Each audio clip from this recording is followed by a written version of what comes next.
এই বাগান দীর্ঘদিন থেকে চাষাবাদ করতেছি। আমার ছোট ভাই আবু বকর সিদ্দিক গত 11/5/2026 তারিখে ভোর 5টা থেকে 5টা 30 মিনিটের দিকে স্প্রে মেশিন দিয়ে কীটনাশক এবং অ্যাসিড উপরে প্রয়োগ করে বাগানটাকে সম্পূর্ণভাবে ধ্বংস করে দিচ্ছে।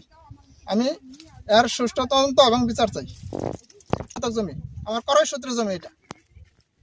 ঢাকায় ছিলাম 16 বছর থাকাকালে তখন আমার শ্বশুর এই বাগানটা দেখশন করে।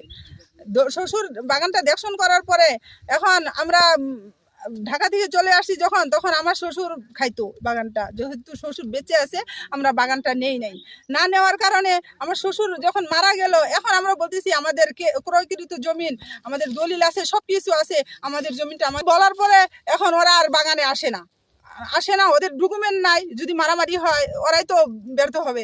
এখন চলে গেছে থানায় ওরা বিচার দিছে। বিচার দেওয়ার পরে ওখানে আমাদেরকে অনেক হয়রানি করছে। থানায় এখানে অনেক তদন্ত করার পরে দেখে যে না, আমাদের পক্ষেই চলে আসছে, এই ইয়াটা আমাদের পক্ষে চলে আসছে। আসার পরে এখন এখানে ওই বিচার ওরা মানলো না মানার পরে চলে গেছে কোর্টে যাওয়ার পরে ওখানে 44-45 ধারা মামলা করছে।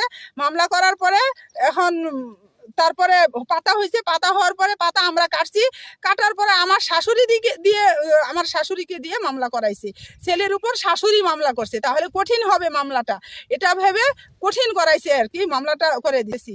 এই মামলা লড়াকালীন প্রথম রাউন্ডে পাতা হয়েছে রাত 1টা-2টার দিকে, ওরা পাতা চুরি করে নিয়ে গেছে। দ্বিতীয় রাউন্ড হয়েছে 2-3 ইঞ্চি হওয়ার পরে আমরা সারা রাত পাহারা দিই, প্রতিদিন সারা রাত এখানে ঘুমাই, পাহারা দিই। এরকম করে পাহারা দিতে একদিন খুব ঝড় বৃষ্টি, খুব বিদ্যুৎ চমকাইতেছে, ঠাডা পড়তেছে আর কি। এরকম দেখে পরে আমরা ভিজে বাড়িতে চলে যাই।